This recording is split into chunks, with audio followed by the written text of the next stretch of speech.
So this is going to be a bit of a longer video. They cannot all be 2-minute videos, even though, you know, the TikTok thing is super popular. But if you're patient and you stay for this, you will be rewarded with knowledge, the most important thing you can have. No, I'm not kidding. You know, if you stay along with me for this for a little while, you'll see the dots being connected. You'll see the Legos and the Tetris dropping and stacking. I know. Oh crap. Oh right. So now I get it. And you'll be shocked, just like I'm still a little bit shocked by this revelation, right?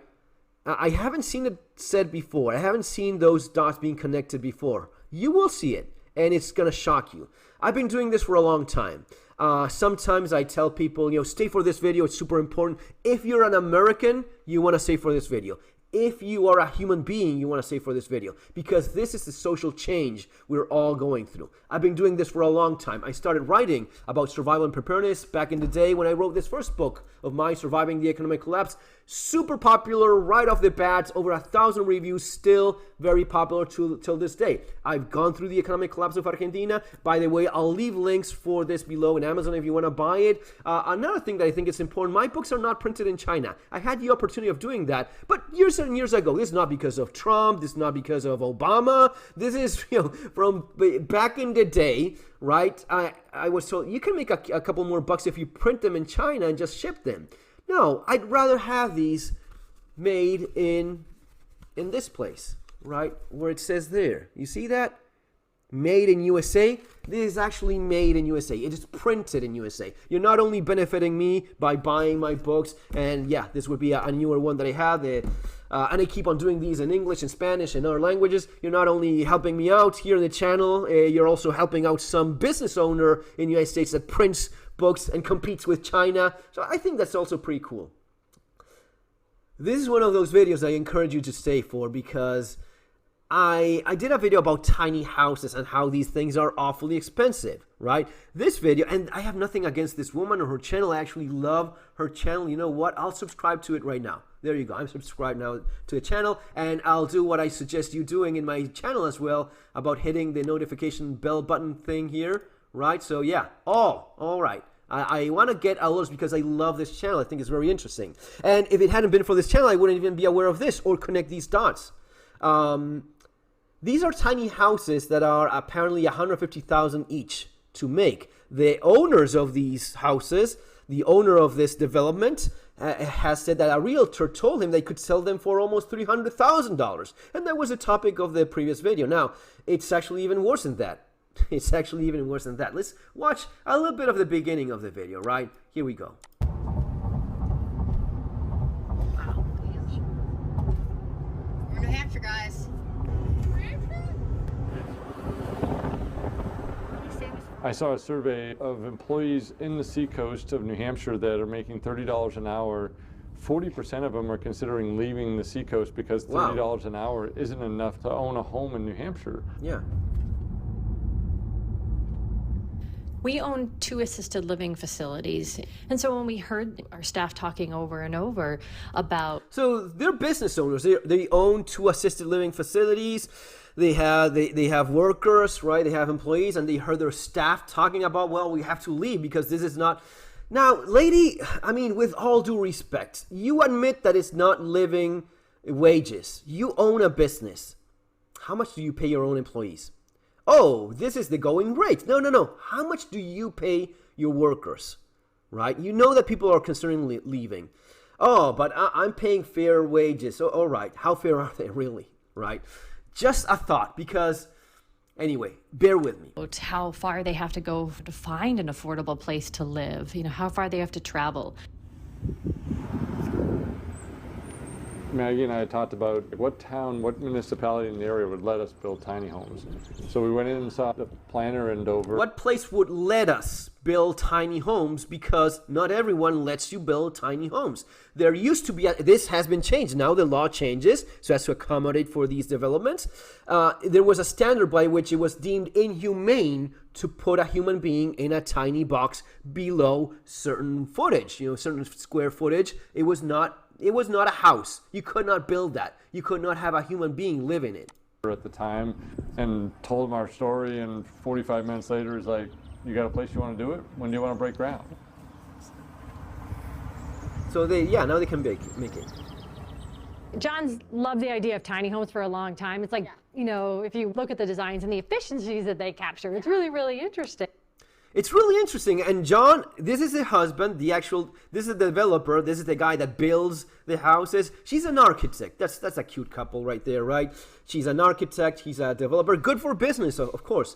I will not say anything about these house designs. I actually studied architecture. I taught in the University of Buenos Aires architecture as well. I actually won once a prize in the School of Architects of Buenos Aires with some fellow students, and that was pretty cool. I know a thing or two. This is not something I would be particularly proud of because it's a box like a child would play with, and it's not. I have nothing against tiny houses. You know, you do you. Whatever you can afford, whatever you want to live in. You know, your situation. You're a single guy and you want to live in a tiny place. All right, you want to live in a place like these are actually, you know, not cool designs. And even if it's not a cool design, or this has its own design going on here. It's a trailer. But hey, I move this to a piece of land and I live this here without paying rent or a mortgage while I actually make my house in an actual piece of land. Okay, even if you want to get more whimsical, I'm fine with all of this. I'm cool with tiny houses.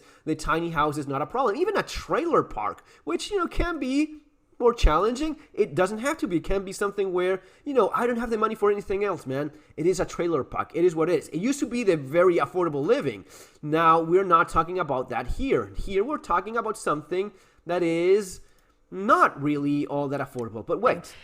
And then I love the idea of the pocket neighborhoods and how do we create communities, creating opportunities to interact with each other. So they love the tiny house.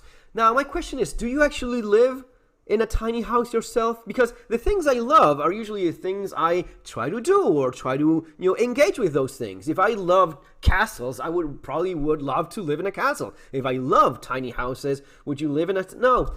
Do you probably live in a house like the one over there that costs a few $1 million or whatever price it is? Or maybe one of the houses that used to be affordable for hardworking people, a house something like this. This used to be an ordinary house. It wasn't something that was beyond the reach of the average worker not that long ago. But hey, they love tiny houses. Okay.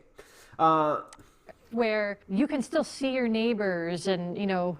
Oh, you can definitely see your neighbor here. No question about that. Have a relationship with each other and feel safe. And it doesn't mean you have to be best friends, but at the same time, like, do wellness checks with each other, be able to interact. I mean, it's real good for us, I think.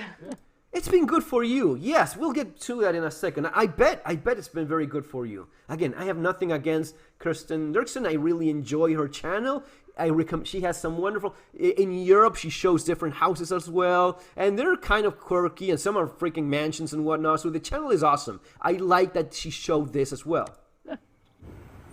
So when we started the project, New Hampshire was on the International Building Codes. So New Hampshire came and adopted the Appendix Q, which governs... So New Hampshire was in the International Building Codes, and the building code said you could not make a house that small because it was deemed inhumane, but you got it to be changed or around it or whatever? It's tiny homes. And so we were able to all of a sudden have these be legal because they're Under a certain square foot. they are under 400 square feet. So the lofts actually don't count because they're open. So they, in total, they're 544 square feet, but the footprint is 384 square feet, which brings it into the tiny home part of the building code, which most people freak out at, you know, that, oh my gosh, 384 square feet, I could never live in that.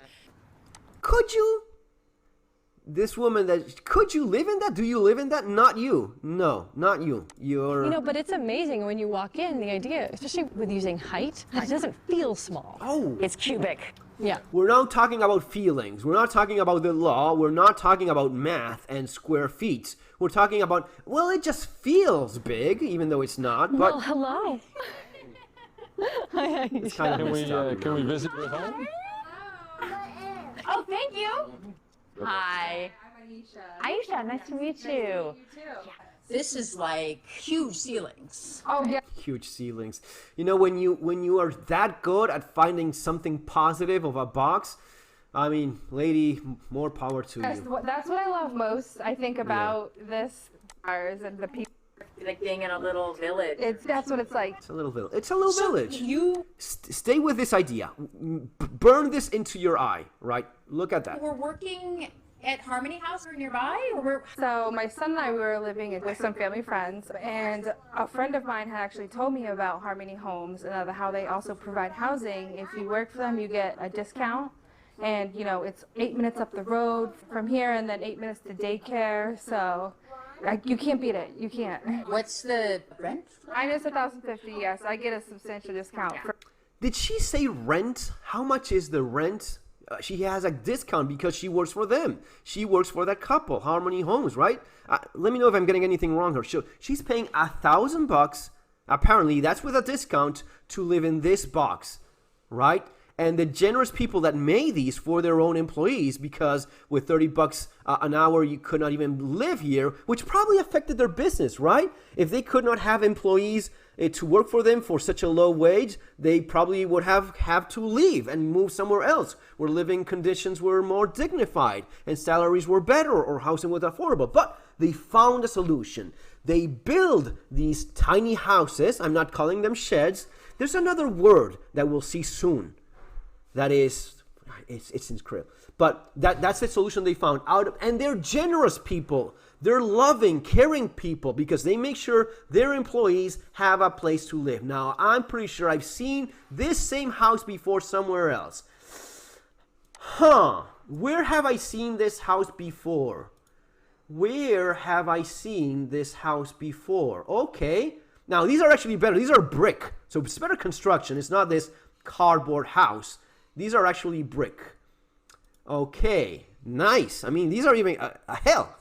Am I again? Let me know if I'm crazy. Let me know if I'm crazy in the comments below. They are slave quarters. That's the name. The proper name for these houses. These are not tiny houses. These are slave quarters. And the similarity is not only in the construction. Similarity again. These are better built than these ones. It's not a debatable point that I'm making. These are brick. These are more solid. These are better houses. These will sustain quite a bit. But it's not only the similarity. There's no ownership. You're renting from your employer. You have to pay $1,000 to your employer to live in a box for the benefit of living in a box. You don't own it. You have what I consider kind of fucked up unhealthy relationship with your employee because you depend. You will lose you literally lose the roof over your head because the discount of $1,000 to live not this one. I want to be fair. The discount to have the benefit, the privilege of living in your box is only as long as you're as long as you're an employee from the couple. You work for the couple, you get to pay $1,000 to live in the not slave quarter. This is not a slave quarter, right? It looks exactly like that. And the relationship you have with your employer is very similar, given how much dependency. And folks, you've gone back to slavery in the United States. That's the way I see it.